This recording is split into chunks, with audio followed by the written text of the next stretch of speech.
Good morning everyone. আজকেও কিন্তু ব্লগটা শুরু করছি আমি রান্নাঘর থেকে। অনেকেরই কিন্তু জন্মাষ্টমীর পরের দিনকে অন্নভোগ দেওয়া হয়, তো সেই কারণেই কিন্তু এখানে মা ভোগ করছে। এটা হচ্ছে লাউ দিয়ে মুগ ডাল, আর একটু চাটনি করবো। সমস্ত ভাজা হবে, সবজিগুলো রয়েছে, চাটনি হবে, তাই জন্য আম, আর এখানে বাঁধাকপির আলু, এখানে বাঁধাকপি, তরকারি কাটা আছে। লাবড়ার তরকারি হবে। হ্যাঁ, আর আজ যেহেতু মনসা পুজো, তো সেই কারণে এখানে দুধ কলা রাখা রয়েছে। আমি পুজোটা দিতে যাবো, স্নান ধান আমার সব কমপ্লিট। আমি এখন দুধ কলা নিয়ে পুজো দিতে যাবো মনসা ঠাকুরকে। কে মনি, নন্দভোগ কখন দিবি? এই তো এখনই দেবো নন্দভোগ।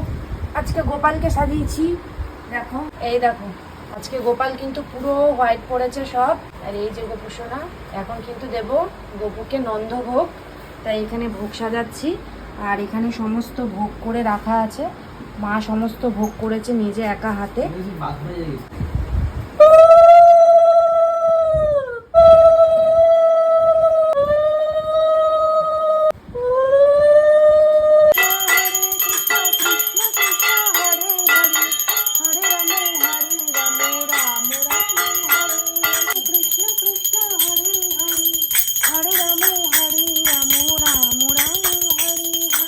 পুজো পুরোপুরি কমপ্লিট হয়ে গেছে। গপুকে ভোগ দিয়ে পুরো পুজো কমপ্লিট।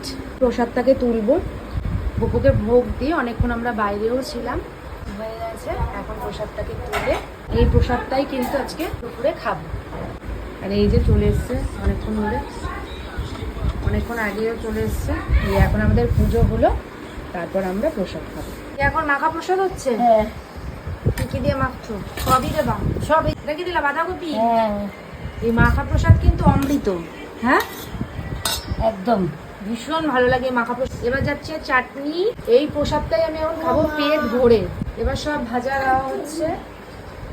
তারপর এখানে পায়েস চলে গেল। আহা, মালপোয়া। সব থেকে যেটা ইম্পর্টেন্ট সেটা হচ্ছে লঙ্কা লেবু। এইবার